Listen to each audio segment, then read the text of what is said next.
এক ভয়াবহ বিস্ফোরণে কেঁপে উঠেছে ভারতের রাজধানী। মুহূর্তেই রক্তে রঞ্জিত রাস্তাঘাট, প্রাণ গেল অন্তত ১৩ জনের, আহত আরও অনেকে। বিস্ফোরণের পর রাতারাতি নড়ে বসেছে ভারত সরকার। পাকিস্তান, বাংলাদেশ ও নেপাল সীমান্ত জুড়ে জারি হয়েছে সর্বোচ্চ সতর্কতা। পাঞ্জাব থেকে উত্তরপ্রদেশ, প্রতিটি চৌকিতে এখন টান টান নিরাপত্তা। সীমান্ত জুড়ে বিএসএফ এর কড়া নজরদারি। কিভাবে ঘটল এই ঘটনা? তাছাড়াও দিল্লি জুড়ে প্রশ্ন, এই বিস্ফোরণের পেছনে কে? ভারতের রাজধানী দিল্লির বুকের ঐতিহাসিক লালকেল্লার পাশেই হঠাৎ দাউ দাউ করে জ্বলে উঠল একটি হুন্দাই i20 গাড়ি। সেকেন্ডের মধ্যেই চারদিক ছড়িয়ে পড়ে আগুন, ধোঁয়া আর মানুষের আর্তনাদ। বিকট শব্দে কেঁপে ওঠে গোটা এলাকা। ধ্বংসস্তূপে পরিণত হয় আশেপাশের একাধিক গাড়ি। স্থানীয় সময় সন্ধ্যা ৬টা ৫২ সেই মুহূর্তে মৃত্যু নেমে আসে নিরীহ পথচারীদের উপর। দিল্লি এখন স্তব্ধ, আতঙ্কিত। সব ধরনের সম্ভাবনা খতিয়ে দেখে ঘটনার তদন্ত শুরু করেছে ন্যাশনাল ইনভেস্টিগেশন এজেন্সি এবং দিল্লি পুলিশ। বিবিসির প্রতিবেদনে বলা হয়েছে, ঘটনাস্থলের সবথেকে কাছের হাসপাতালে অন্তত ৩০ জন আহতের চিকিৎসা চলছে। জানা যায়, লালকিল্লা সুভাষ মার্গ নামের সড়কে বিস্ফোরণ ঘটে। সেখানে ৬টা ৫০ ট্রাফিক সিগন্যালের কারণে গাড়ির গতি ধীর ছিল। সিগন্যালের সময় ধীর গতিতে সুভাষ মার্গের একদম সামনের দিকে ধীর গতিতে এগিয়ে আসে একটি হুন্দাই i20 গাড়ি। ওই গাড়িটি থেকেই ঘটে বিস্ফোরণ। গাড়িটিতে বিস্ফোরণের পর সেটির আশেপাশে থাকা অন্তত ২০টি গাড়িতে আগুন ধরে যায়। প্রত্যক্ষদর্শীরা জানান, বিস্ফোরণ এতটাই জোরালো ছিল যে তারা কয়েক মুহূর্তের জন্য হতবাক হয়ে যান। একজন বলেন, বিস্ফোরণে তার ঘরের জানালা কেঁপে ওঠে। ঘটনাস্থল থেকে কিছু দূরে একটি দোকানের মালিক বলেন, বিস্ফোরণের পরে তিনি ৩ বার পড়ে যান। কি কারণে বিস্ফোরণ ঘটেছে সে সম্পর্কে এখনো কিছু বলেনি দিল্লি পুলিশ। তবে স্বরাষ্ট্রমন্ত্রী অমিত শাহ বলেছেন, আমি দিল্লির পুলিশ কমিশনার এবং পুলিশের গোয়েন্দা শাখা প্রধানের সঙ্গে কথা বলেছি। সব দিক খতিয়ে দেখা হচ্ছে। তদন্তে যা উঠে আসবে সব প্রকাশ করা হবে জনসমক্ষে। বিস্ফোরণের পর লালকেল্লা ও এর আশেপাশের এলাকায় বিপুল সংখ্যক পুলিশ ও নিরাপত্তা কর্মী মোতায়েন করা হয়েছে। ভারতের অন্যতম জনপ্রিয় এই পর্যটন স্থাপনার কাছে বিস্ফোরণের ঘটনায় ব্যাপক আতঙ্ক ছড়িয়ে পড়েছে। এদিকে একই দিনে রাজধানী দিল্লি থেকে মাত্র ৫০ কিলোমিটার দূরে হরিয়ানার ফরিদাবাদে ২৯০০ কেজি বিস্ফোরক উদ্ধার করেছে দেশটির নিরাপত্তা বাহিনী। সব মিলিয়ে ৩ দেশের সীমান্তে উচ্চ সতর্কতা জারি করেছে ভারত।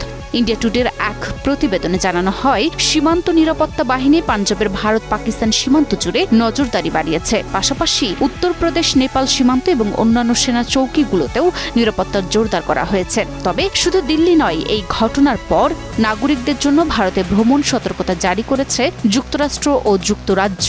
ওই সতর্কবার্তায় নাগরিকদের সতর্ক থাকতে এবং নির্দিষ্ট এলাকায় এড়িয়ে চলার পরামর্শ দিয়েছে দেশ দুটি।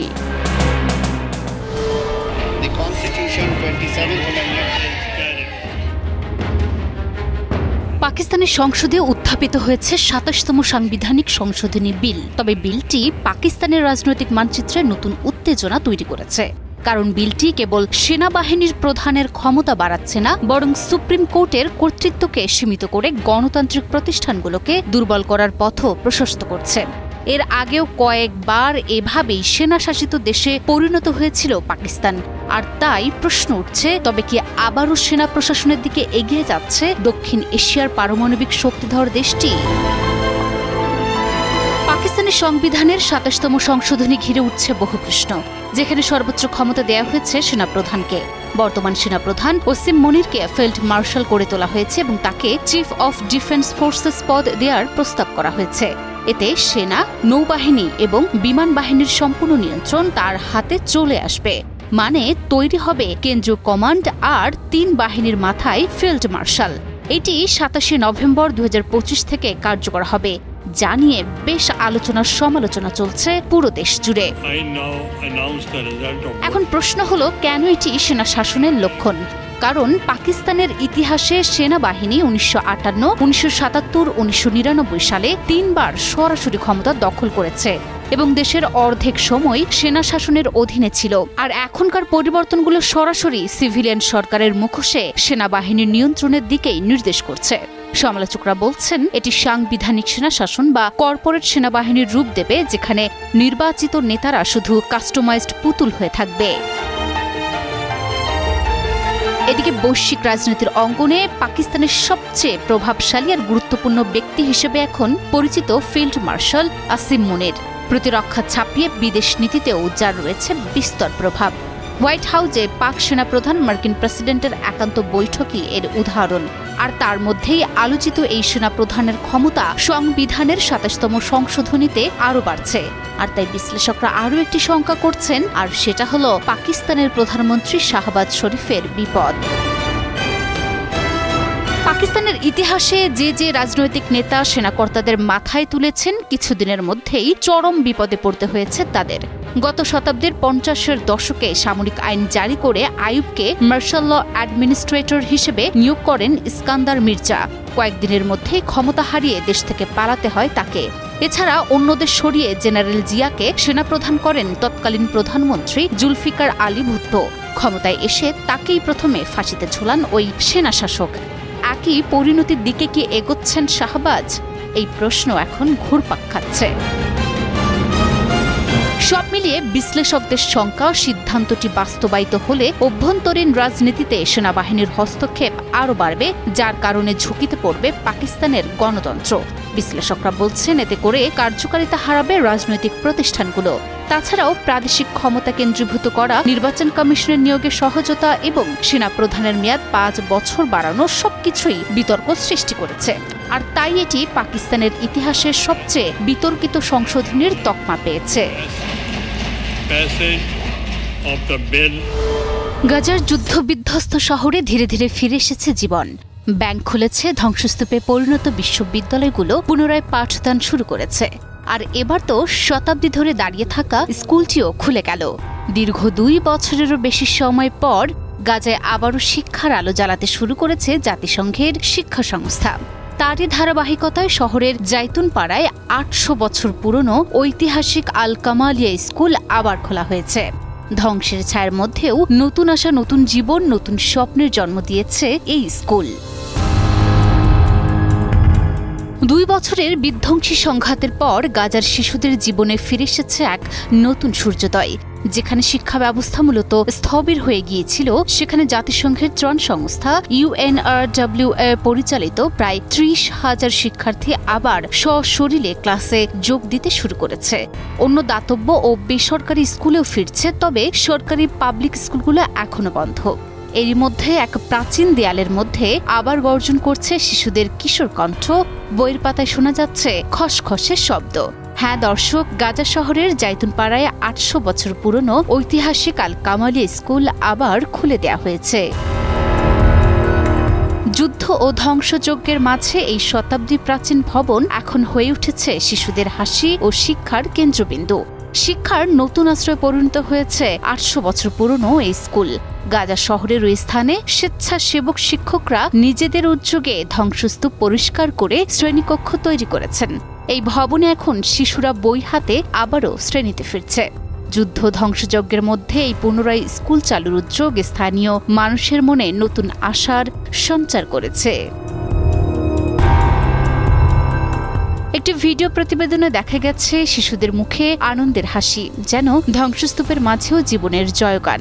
তারা আনন্দে, উল্লাসে, উৎসাহ নিয়ে পড়াশোনা করছে। টিচাররাও তাদের পরম যত্নে পড়াচ্ছেন। আল কামালিয়া আল ওথমানিয়া একটি ৮০০ বছরের পুরনো স্কুল, যা অটোমান সাম্রাজ্যের পতনের পর থেকে চালু ছিল না। কিন্তু গাজার উপর ২ বছর ধরে চলা যুদ্ধের সময় ইসরায়েলি হামলায় গাজা উপত্যকার বেশিরভাগ স্কুল ধ্বংস হয়ে যাওয়ার কারণে এটি পুনরায় চালু করা হয়েছে। ধ্বংসস্তূপের মাঝেও শিক্ষা ফের শিশুদের জীবনের আলো জ্বালাতে শুরু করেছে। আর সেই আলোয় ভর করে গাজার শিশুরা স্বপ্ন দেখছে এক শান্তিময় আগামী দিনের। যুক্তরাষ্ট্রের নিউ ইয়র্ক সিটির নবনির্বাচিত মেয়র জোহরান মামদানি। নির্বাচনে তাকে থামাতে রিপাবলিকান পার্টি যেন সর্বশক্তি নিয়েই নেমেছিল।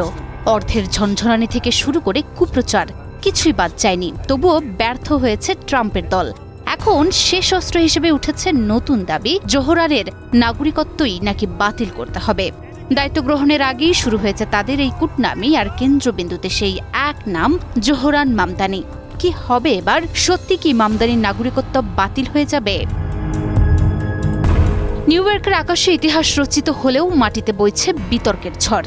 যুক্তরাষ্ট্রের প্রথম মুসলিম মেয়র জোহরান মামদানির অভিষেক যেন পরিণত হয়েছে রাজনৈতিক ভূমিকম্পে। একদিকে যেখানে অনেকে দেখছেন বৈচিত্র্যের জয়ের প্রতীক, সেখানে রিপাবলিকান শিবিরে শুরু হয়েছে তীব্র আক্রমণ। কেউ বলছেন তিনি কমিউনিস্ট, কেউ বা অভিযোগ তুলছেন সন্ত্রাসবাদের সহায়তার। এমনকি রিপাবলিকান দলের একাধিক সদস্য তার নাগরিকত্ব বাতিল ও পদচ্যুতির দাবি তুলেছেন। অথচ এখনো পর্যন্ত এসব অভিযোগের পক্ষে কোনো বিশ্বাসযোগ্য প্রমাণ পাওয়া যায়নি।